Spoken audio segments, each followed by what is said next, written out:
आप सभी का स्वागत है। आज हम अकबर के बारे में जानेंगे। इससे पहले हमने बाबर, हुमायूं और शेर शाह सूरी के बारे में पढ़ाया था। उसमें मैंने डिटेल से पढ़ाया और साथ साथ जो प्रश्न पूछे गए हैं प्रीवियस ईयर्स के बारे में भी जानकारी हमने दिया था। पहले कुछ इन्फॉर्मेशन है उसके बारे में आपको बता दें। बीपीएससी का एग्जाम 27 दिसंबर को 100% होगा। कारण है कि 65वीं बीपीएससी का मेंस चल रहा है और 64वीं का इंटरव्यू चल रहा है। तो आप मान लीजिए कि 100% एग्जाम होने जा रहा है। जो लोग इसकी तैयारी कर रहे हैं वह पूरे मन से इसकी तैयारी करें। दूसरा है एनटीपीसी, रेलवे का जो एग्ज़ाम होने वाला था आरआरबी का, वह भी एग्ज़ाम समय पे ही होगा। सरकार ने कमर कस लिया है और वह एग्ज़ाम लेगा। आप उसकी तैयारी मन से करें। आज हम अकबर के बारे में पहले जानेंगे, उसके बाद में नेक्स्ट वीडियो में हम इससे जो जुड़े प्रश्न पूछे गए हैं विभिन्न एग्जाम में उसके बारे में भी डिटेल से जानेंगे। अकबर का जन्म जो है 15 अक्टूबर 1542 ईस्वी में अमरकोट के राणा बीरसाल के महल में हुआ था। कभी कभी पूछता है कि अकबर का जन्म कहाँ हुआ था। ईस्वी सन पूछ लेता है तो 1542 याद रखिएगा। और कहाँ हुआ था तो राणा बीरसाल के महल में, अमरकोट में। अमरकोट हमेशा प्रश्न पूछता है कि कहाँ पे हुआ था, किस जगह पे, तो अमरकोट में, राणा बीरसाल के महल में। अकबर की माँ का नाम जो था हमीदा बानो बेगम था। इन्हीं के गर्भ से अकबर का जन्म हुआ था। हमीदा बानो बेगम से हुमायूं ने विवाह तब किया था जब वह शेर शाह सूरी से हार गया और निर्वासन जीवन सिंध में व्यतीत कर रहा था। वहीं पे इसने हमीदा बानो बेगम से विवाह किया था और इन्हीं के गर्भ से अकबर का जन्म हुआ था। कभी कभी अकबर की माँ का नाम भी पूछ लेता है, इसलिए याद रखिएगा हमीदा बानो बेगम। बचपन का नाम अकबर का जो था वह जलाल था। कभी कभी पूछ देता है कि बचपन में अकबर का नाम क्या था, तो जलाल था। राज्याभिषेक 15 फरवरी 1556 ईस्वी में पंजाब के कलानौर में हुआ था। याद रखिएगा, पंजाब के कलानौर। कभी कभी ये पूछ देता है कि किस जगह पर राज्याभिषेक अकबर का हुआ था, तो पंजाब के कलानौर में अकबर का राज्याभिषेक हुआ था। कब? 14 फरवरी 1556 ईस्वी में। शिक्षक जो थे अकबर के अब्दुल लतीफ़, जो ईरानी विद्वान थे, ये इसके अकबर के शिक्षक थे। लेकिन अकबर जो था पढ़ा लिखा नहीं था। कहा जाता था कि अंगूठा छाप था। मतलब जितने भी मुगल शासक हुए हैं उसमें सभी विद्वान शासक हुए, लेकिन एक अकबर ही ऐसा था जो अशिक्षित था। यह भी जान लीजिए, कहीं कहीं पूछ देता है प्रश्न में। लेकिन इसके शिक्षक के रूप में अब्दुल लतीफ़ के बारे में कहा जाता है कि अकबर के ये शिक्षक थे और ईरानी विद्वान थे।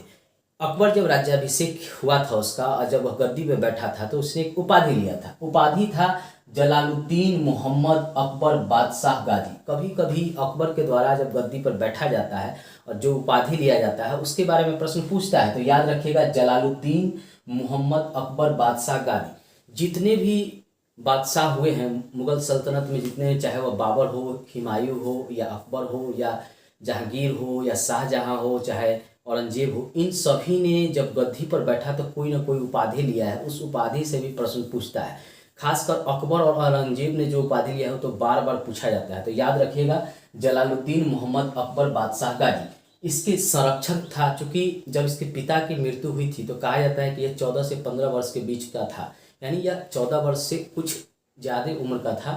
तो उस समय इसे उतनी जानकारी प्रशासन के बारे में नहीं था। तो हुमायूं ने इसका एक संरक्षण जो है घोषित कर रखा था, बैरम खां। यह भी सिया था और इसी के संरक्षण में जो है अकबर कार्य कर रहा था। चूँकि हुमायूं दिन पनाह में जो बनाया था पुस्तकालय, उसके सीढ़ियों से गिरकर अचानक मृत्यु हो गई, तो गद्दी तो खाली रखा नहीं जाएगा। तो तुरंत ही आनन फानन में अकबर को बैठा दिया गया। और अकबर जैसे ही बादशाह बना तो उसके लिए भी कोई संरक्षक होना चाहिए, क्योंकि कम उम्र का लड़का प्रशासन कैसे चलाएगा। इसलिए बैरम खां जो सिया था उसको इसका संरक्षक नियुक्त किया गया। और यह जो है 1556 से 1560 तक इसका संरक्षण बना रहा। बैरम खां जो था वो बदखसा का निवासी। कभी कभी पूछता है कि बैरम खां कहाँ का निवासी था, तो बदखसा का निवासी था। और इसको खानी बाबा की उपाधि अकबर ने दिया था। किसको? प्यार से बैरम खां को खानी बाबा के नाम से कहकर अकबर पुकारता था। कभी कभी पूछता है कि अकबर बैरम खां को किस नाम से प्यार से पुकारता था, तो खानी बाबा के नाम से वह पुकारता था। इसको भी याद रखेगा। पानीपत की दूसरी लड़ाई थी। प्रथम लड़ाई तो आपको पता ही है बाबर के साथ हुआ था 1526 ईस्वी में। किसके बीच? इब्राहिम शाह लोदी और बाबर के बीच। और दूसरी लड़ाई जो है अकबर और हेमू के बीच होगा। इसमें क्या होता है कि हेमू हार जाता है। कहा जाता है कि इसके आंख में अचानक एक तीर लग जाता है और बैरम खां जो है इसको गिरफ्तार कर लेता है। उसका सर जो है यहाँ से कलम कर देता है। अगर इसको तीर नहीं लगा रहता तो यह जीत जाता, तो हिंदू फिर से शासक बन जाता है हेमू, और पूरे जो है जो दिल्ली सल्तनत के बाद जो मुगल सल्तनत स्थापित हुआ था उस पर वह एक हिंदू शासक के रूप में स्थापित हो जाता है। लेकिन ऐसा नहीं हुआ, इसको एक तीर लग गया और इसके कारण यह घायल हो गया। बाद में जो है बैरम खां द्वारा इसकी हत्या कर दी गई। 15 नवंबर 1556 ईस्वी में पानीपत का दूसरे युद्ध हुआ था। हमेशा प्रश्न पूछता है कि पानीपत का दूसरा युद्ध कहाँ हुआ था, तो याद रखिएगा ये पानीपत का जो दूसरा युद्ध हुआ था ये पड़ता है हरियाणा में एक जगह है, वहीं पे पानीपत है, वहीं पे यह युद्ध हुआ था। दूसरा युद्ध अकबर और हेमू के बीच हुआ था। यह भी पूछता है कि किंग के बीच हुआ था, तो अकबर और हेमू के बीच। कब? तो 1556 ईस्वी में। कौन जीता? तो अकबर जीता। कौन हारा? तो हेमू हारा। बैरम खां की हत्या जो है मुबारक खां पाटन में कर देता है 1561 में। होता यह है कि मुबारक खां के पिता की हत्या जो है बैरम खां के द्वारा कर दिया जाता है, तो इसी का बदला जो है मुबारक खां जो है लेता है। बैरम खां के जो है पाटन में छुरा मारकर इसकी हत्या कर देता है 1561 में। और एक और बात बताते हैं, बैरम खां भले ही अकबर का संरक्षण था, लेकिन जैसे ही बैरम खां मरता है उसकी पत्नी से जो विवाह जो है अकबर कर लेता है। अकबर का विवाह जो हुआ है मुख राजाओं की लड़कियों से हुआ है, जिसमें जो है राजपूत शासक भी कई रहे हैं, उनके बारे में हम डिटेल में आगे पढ़ेंगे। कहा जाता है कि इसके हरम में 5000 जो है रानियां थी। अब इस रानी का ये क्या करता था, आदमी 1-2 विवाह करता है तो उसी में परेशान रहता है पूरे जीवन, और ये जो है 5000 विवाह किया था। कैसे, मतलब क्या कहें, उनके साथ ये कैसे रहता था। हरम एक व्यवस्था ही मुगल काल में स्थापित कर दिया गया था, और जो भी युद्ध में जो भी महिलाएं या लड़की पकड़ी जाती थी, पहले राजा जो है उनमें से कुछ से विवाह कर लिया जाता था और उनको हरम में डाल दिया जाता था, और हरम की जो सुरक्षा की जिम्मेवारी था हिजड़े को दिया जाता था। अब हिजड़ा को क्यों दिया जाता था ये आप भी समझ सकते हैं। तो आदमी 1-2 विवाह से परेशान रहता है, ये 5000 विवाह किया था, इतिहास ये कहता है। इसमें इसने बैरम खां की पत्नी से भी विवाह कर लिया था जो इसका संरक्षण था, और इसके उम्र का अंतर जो था बैरम खां की पत्नी और अकबर के बीच जो है 15 साल का अंतर था। अकबर 15 साल छोटा था बैरम खां की पत्नी से, फिर भी इसने विवाह किया था। चलिए आगे हम पढ़ते हैं। हरम दल से मुक्ति जो है 1562 में अकबर को मिल गया था। अकबर की एक धाई माता थी जो जब बैरम खां की मृत्यु हो गया 1561 में, तो उसने प्रशासन पे अपना एक तरह का वर्चस्व स्थापित कर लिया था, जिसे पेटीकोट का शासन भी कहा जाता था। तो इससे जो है अकबर को मुक्ति मिला 1562 ईस्वी में। धाय माँ थी, उससे इसको मुक्ति मिला 1562 ईस्वी में। अकबर के द्वारा एक दूसरी लड़ाई लड़ा गया था, हल्दी घाटी के युद्ध के नाम से जाना जाता है, और वह 18 अकबर ने बहुत सारी लड़ाइयाँ को लड़ा और कई सारे क्षेत्रों को जीता। इसके बारे में हम डिटेल से एक वीडियो में पढ़ेंगे, जिसमें किस राजा से कब अकबर की लड़ाई हुई और कौन सेनापति का नेतृत्व, सेना का नेतृत्व कर रहा था, इसके बारे में हम डिटेल से एक वीडियो में ही आपको पढ़ाएंगे, जिसके बारे में आपको क्रम से जानकारी हो जाएगा कि अकबर ने कब कौन सी लड़ाई या किस किस राजा से लड़ा। आज हम मुख आपको जानकारी इस वीडियो में दे रहे हैं। तो एक चर्चित लड़ाई था हल्दी घाटी का युद्ध। इसमें मेवाड़ के शासक महाराणा प्रताप, पहले ये अकबर का मित्र था, लेकिन जब अकबर छोटे छोटे राजाओं को अपने अधीन कर रहा था तो इसने महाराणा प्रताप को भी कहा कि तुम मेरे अधीन आ जाओ। तो ये महाराणा प्रताप को खराब लग गया, क्योंकि अकबर का मित्र था महाराणा प्रताप। अब मित्र को कहिए कि तुम मेरे गुलाम बन जाओ तो वो कभी नहीं बनेगा। महाराणा प्रताप भी इसी तरह का था। अकबर ने भेजा कि तुम मेरे जो है संरक्षण में आ जाओ, अब महाराणा प्रताप इस बात को नहीं माना, जिसके कारण 18 जून 1576 ईस्वी में महाराणा प्रताप और अकबर के बीच युद्ध हो गया। क्योंकि महाराणा प्रताप का क्षेत्र जो था वह छोटा था और अकबर का काफ़ी बड़ा क्षेत्र था, सेना भी काफ़ी बड़ा था अकबर का, तो स्वाभाविक सी बात है महाराणा प्रताप हार जाएंगे। तो इस युद्ध में जो था महाराणा प्रताप हार गए। और महाराणा प्रताप की जो सेना का नेतृत्व था वह कर रहा था हकीम खां सूर। इसको याद रखिएगा, कभी कभी इसमें पूछ देता है कि हल्दी घाटी के युद्ध में सेना का नेतृत्व कौन कर रहा था, तो महाराणा प्रताप के तरफ से हकीम खां सूर जो है इसका नेतृत्व कर रहा था। और हकीम खां सूर की सेना में अफगान फौजी भी शामिल थे और भील जनजाति होता है राजस्थान में और कई भारत में, जैसे राजस्थान में भी है, मध्य प्रदेश में भी है, उत्तर प्रदेश में भी, उत्तराखंड में भी है, झारखंड में भील एक जनजाति होता है, वह भी जो था महाराणा प्रताप की तरफ से इस युद्ध में लड़ रहा था। दूसरी तरफ अकबर की सेना का नेतृत्व जो था हल्दी घाटी में मान सिंह एवं आसफ खां कर रहे थे। अब समझ लीजिए, एक राजपूत से ही दूसरे राजपूत को अकबर लड़वा रहा था। कितनी उसकी मतलब सोच जो थी वो आप समझ लीजिए कि एक राजपूत दूसरे राजपूत के क्षेत्र को जीत के अकबर को सौंपता था। अब मानसिंह जो था वह राजपूत था और वह जो था महाराणा प्रताप के क्षेत्र को अकबर के अधीन लाने के लिए जीतने के लिए गया था। जैसे घर में होता है ना, दो भाई हैं, जैसे विवाह होता है उससे पहले दोनों भाई के बीच प्रेम रहता है, जैसे ही विवाह होता है खटास शुरू हो जाता है। वही इन राजपूतों के साथ था। पहले जो भारत का अधिकतर शासक जो थे वो राजपूत ही थे, जिनको हम क्षत्रिय कहते थे प्राचीन समय में। बाद में राजपूत हो गए, क्योंकि क्षत्रिय में भी 16 विभाग में बट गया, उसके बारे में हम कभी डिटेल में पढ़ाएंगे। तो अब जो है राजपूत हो गए। अब राजपूत ही राजपूत को हराते थे, इसी का फायदा जो है मुगल सल्तनत भी उठाया और दिल्ली सल्तनत के शासक भी उठाए। इसी में मानसिंह था, खुद राजपूत था और खुद जो है महाराणा प्रताप के क्षेत्र को कब्जा करने के लिए गया था अकबर के अधीन लाने के लिए। आप समझ लिए कितना अकबर तेज था और प्रशासन जो है किस तरह से वह करता था, यहाँ के लोगों को लड़ा कर ही उस क्षेत्रों को कब्जा करता था, अपने क्षेत्र विस्तार करता था। यही अलाउद्दीन खिलजी भी अपने समय में किया करता था। चलिए, इसका कभी कभी सेना का नेतृत्व पूछ लेता है, तो अकबर का जो सेनापति था वह मानसिंह था हल्दी घाटी के युद्ध में, और आसफ खां था, और राणा प्रताप का जो था हकीम खां सूर्य था, सेना का नेतृत्व कर रहा था। अब जो है महाराणा प्रताप का मृत्यु हो जाता है 19 जनवरी 1597 ईस्वी में, जब यह 51 वर्ष की इसकी अवस्था थी। कहा जाता है कि एक धनुष का परचंचा ये चढ़, जैसे धनुष होता है अब उसमें परचंचा होता है, तो उसके चढ़ाने के दौरान जो है उसका तीर जो है इसके सीना में लग गया और उसी से महाराणा प्रताप की मृत्यु हो गई।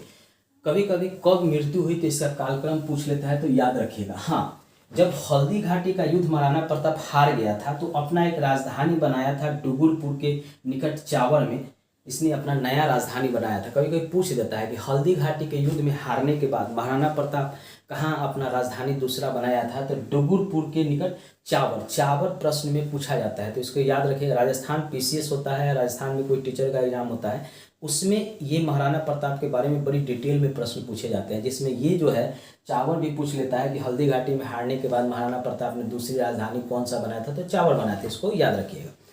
अब जो है महाराणा प्रताप की तो मृत्यु हो जाती है, उसके बाद उसका बेटा आएगा, उसके बारे में हम डिटेल में पढ़ेंगे। बाद में महाराणा प्रताप का जो मेवाड़ का क्षेत्र होता है वह मुगल सल्तनत के अधीन हो जाता है, उसका जब बेटा आएगा। तो उसके बाद जो अकबर के बाद जो है जहांगीर बनेगा, शाहजहां बनेगा, तो कोशिश करता है और मिला भी लेता है। इसके बारे में हम आगे पढ़ेंगे। समुद्र को अकबर कब देखा था, ये भी प्रश्न बार बार पूछता है। तो जब गुजरात विजय के लिए गया था तो वहीं पे पुर्तगालियों से मिलने के क्रम में अकबर ने समुद्र को देखा था। ये कई बार प्रश्न को पूछ लेता है कि अकबर ने समुद्र को कब देखा था, तो याद रखिए गुजरात विजय के दौरान जब पुर्तगाली से मिलने गया तो वहीं पर अकबर ने समुद्र को देखा। अब जो है दीन ए इलाही धर्म भी चलाया था। कौन चलाया था? अकबर। ये याद रखिएगा, पूछता है कि दीन ए इलाही धर्म किसने चलाया था, तो अकबर ने चलाया। और इस धर्म को सबसे पहले कौन स्वीकार किया, तो बीरबल ने स्वीकार किया था। इसका बचपन का नाम जो है महेश दास नामक ये ब्राह्मण था। महेश दास इसके बचपन का नाम था और यह एक ब्राह्मण था। इसी ने अकबर द्वारा चलाए गए दीन ए इलाही धर्म को स्वीकार किया था। देखिए अकबर के द्वारा जो भी कार्य किए गए हैं, कोई भी योजना चलाया गया है, किस ईस्वी में चलाया गया है, उसकी क्या महत्वपूर्ण विशेषता है, इसके बारे में भी हम एक वीडियो में आपको बताएंगे क्रम से, ताकि जब एग्जाम में आए तो आप जो है उसको आसानी से याद रखिए। अकबर की एक उपाधि लिया था, जैन धर्म के जैनाचार्य थे हरि विजय सूरी। इसको अकबर ने एक उपाधि लिया था। कई बार पूछता है कि हरि विजय सूरी किसके समकालीन थे, तो अकबर के समकालीन थे। इसको अकबर ने क्या उपाधि दिया था, तो जगत गुरु का उपाधि दिया था। इसको याद रखिएगा, जगत गुरु का उपाधि दिया था। अकबर ने अपने राज दरबार में सूर्य उपासना को शुरू कराया। कारण था कि अकबर की बहुत सारी रानियां थी, वह राजपूत थी यानी हिंदू थी। जब उसने हिंदू राजाओं की पुत्री से विवाह किया तो उसका असर तो उसके ऊपर होना था। इसीलिए जो है सूर्य उपासना के बारे में अकबर को थोड़ा समझ आया कि नहीं, सूर्य उपासना करने से फायदा ही होता है। तो इसने क्या किया, दरबार में सूर्य उपासना शुरू करवा दिया। कभी कभी ये प्रश्न पूछ लेता है और यह जटिल प्रश्नों के रूप में जाना जाता है, क्योंकि सूर्य उपासना के बारे में अकबर शुरू कराया या कहीं भी डिटेल में नहीं मिलता है। और कभी कभी यही डाल देता है कि किस मुगल शासक के समय सूर्य उपासना उसके दरबार में शुरू किया गया। तो लड़के जो हैं इसको समझ नहीं पाते हैं और कभी कभी ये जहांगीर, शाहजहां या औरंगजेब लगा देते। याद रखिएगा अकबर के समय शुरू हुआ। कारण था कि इसने कई हिंदू राजाओं की लड़कियों से विवाह किया था, यानी इसकी कई रानी जो थी वह हिंदू थी। तो इसलिए जो है इसके ऊपर जो प्रभाव है हिंदू धर्म का भी पड़ा था। ये होली जो है बड़ी उत्साह से खेला करता था, दिवाली मनाया करता था, ये उस जमाने में भी अकबर जो है किया करता था। आप समझ लीजिए कि कितना इसके ऊपर प्रभाव था। जब्ती प्रणाली की शुरुआत जो है अकबर द्वारा की गई थी। कई बार ये प्रश्न पूछता है कि जब्ती प्रणाली की शुरुआत किसके द्वारा की गई थी, तो लोग सिर से सूली लगा देते हैं लड़के अधिकतर, लेकिन याद करिएगा कि जब्ती प्रणाली अकबर के द्वारा शुरू की गई थी। 10 साल बंदोबस्त व्यवस्था 1580 ईस्वी में इसकी शुरुआत किया गया था। राजा टोंडरमल ये अकबर का दीवान था, खत्री जाति का था। यही टोडरमल जो है 10 साला व्यवस्था की शुरुआत किया था। कभी कभी पूछता है कि किसके समय में 10 साला बंदोबस्त व्यवस्था शुरू किया गया था, तो अकबर के समय शुरू किया गया था। अकबर का दीवान था राजा टोंडरमल, उसके द्वारा ही यह शुरू किया गया था। कभी कभी टोंडरमल के बारे में पूछ जाता है, उसके जाति के बारे में, तो जान लीजिए वो खत्री था। अकबर के दरबार में प्रसिद्ध संगीतकार थे तानसेन, यह भी ब्राह्मण था, ये प्रसिद्ध संगीतकार था। कहा जाता है तानसेन जब कोई गाना गाता था तो उसका प्रभाव तुरंत ही मस्तिष्क पे पड़ता था। कहा जाता था कि वह गाने के द्वारा वर्षा करा दिया करता था। अगर कोई सूखा क्षेत्र है, वर्षा नहीं हो रहा है, तो तानसेन जब गाता था तो उसके गाने के कारण जो है उस क्षेत्र में वर्षा हो जाता था। ऐसा इतिहासकार कुछ लोग कहते हैं, इतिहासकार का ऐसा मानना है, और ये प्रूफ भी हो चुका है कि संगीत में इतना शक्ति होता है कि अगर मन से उसको गाया जाए तो प्रकृति जो है उस संगीत पे झूमने लगते हैं। यानी जब तानसेन जब गाता था तो कहा जाता है कि वर्षा होने लगता था, या कुछ इतिहासकार ये मानते हैं। चित्रकार अब्दुल समद, दसवंत और बसावन, ये 3 चित्रकार थे अकबर के समय। अब्दुल समद, दसवंत और बसावन। खासकर प्रश्नों में दसवंत और बसावन के बारे में पूछा जाता है कि ये किसके दरबार में थे चित्रकार, तो याद रखिएगा अकबर के दरबार में थे। गायक था तानसेन था, प्रमुख इसका गायक था। बाज बहादुर था, बाबा रामदास था और बैजू बाबरा था। कहा जाता है कि बाबा रामदास से मिलने के लिए अकबर स्वयं उनकी कुटिया में गया था। उसने भेजा था अकबर ने कि मेरे यहाँ आए हो मेरे दरबार में, लेकिन ये गए नहीं थे रामदास। और कहा जाता है कि इनका गाना सुनने के लिए अकबर स्वयं जो है उनके कुटिया में गया था। ये बहुत बड़ी बात है कि किसी गायक का गाना सुनने के लिए कोई उतना बड़ा शासक जो है उसके कुटिया में जाए। तो ये है रामदास, इनकी गाना को सुनने के लिए अकबर स्वयं गया था। तो ये 4 गायक हैं जिनके बारे में पूछा जाता है कि किसके समकालीन है, किसके दरबार में है। तानसेन, बाज बहादुर, बाबा रामदास और बैजू बाबरा, इनके बारे में हमेशा प्रश्न पूछा जाता है कि ये किसके दरबार में रहते थे, या इनके ये किसके समकालीन थे, किस मुगल शासक के समकालीन थे। शासन व्यवस्था की प्रमुख व्यवस्था थी मनसबदारी प्रथा। इसी मनसबदारी प्रथा के द्वारा अकबर जो है धन को एकत्रित करता था। यानी कृषि से लगान वसूलने की जो व्यवस्था थी मनसबदारी प्रथा के द्वारा ही अकबर जो है लगान वसूलवाता था और उसी से इतने बड़े प्रशासन को चलाता था। यह इसकी एक सुदृढ़ व्यवस्था थी। अकबर के समकालीन सूफी संत सलीम चिश्ती, इनके बारे में आप जानते ही हैं। अभी भी वर्तमान में लोग चादर चढ़ाने के लिए सलीम चिश्ती दरगाह पे जाते हैं। तो यह अकबर के ही समकालीन थी। यानी अकबर की मृत्यु जो है 16 अक्टूबर 1605 ईस्वी में हुआ था और इसको दफनाया गया था सिकंदराबाद में, जो आगरा के निकट है। यानी अकबर की मृत्यु के बारे में पूछता है तो 1605 ईस्वी में। कहा जाता है कि इसके पेट में जो है दस्ती हो गया था। दस्त होने के कारण जो है, अधिकतर दस्त होने के कारण इसकी मृत्यु हुई थी। किसी लड़ाई में नहीं मरा था। इतनी सारी लड़ाइयाँ लड़ा, इतना युद्ध जीता, इतनी सारी लड़ाइयों में भाग लिया, लेकिन इसकी मृत्यु जो है पेचिश से हुई थी। ये कहा जाता है कि इसकी मृत्यु किससे हुई थी? पेचिश से 1605 में। और इसको दफनाया गया था सिकंदराबाद में, जो आगरा के निकट था। दोस्तों, नेक्स्ट वीडियो में अकबर से संबंधित कुछ और महत्वपूर्ण जानकारी है, उसके बारे में हम बताएंगे। और उसके बाद हम जो डिटेल में जो प्रश्न पूछे गए हैं विभिन्न एग्जाम में, उसको भी देखेंगे। अगर मेरा वीडियो अच्छा लगे तो मेरे चैनल को सब्सक्राइब कर लीजिए, लाइक कर लीजिएगा और शेयर कर लीजिएगा। धन्यवाद दोस्तों।